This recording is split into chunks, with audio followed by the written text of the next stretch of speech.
উপস্থিত আছেন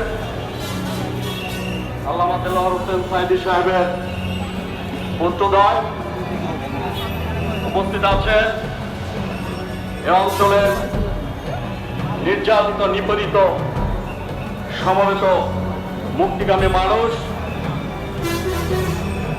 আসসালামু আলাইকুম।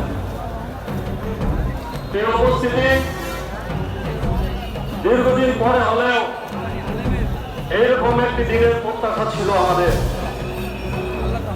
আপনারা জানেন কত রক্তের বিনিময়ে ফ্যাসিস্ট হাসিনার বিদায় হয়েছে, যার সম্পর্কে আজকে আলোচনা করতে আসছি।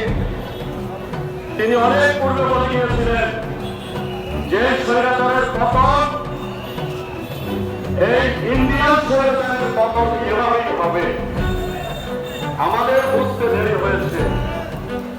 আজকে সাইদি সাহেব সম্পর্কে যে আলোচনা, সেখানে আমি একজন দশজন মানুষ, তার সম্পর্কে ব্যাপক আলোচনা করার আমার সাহস নেই।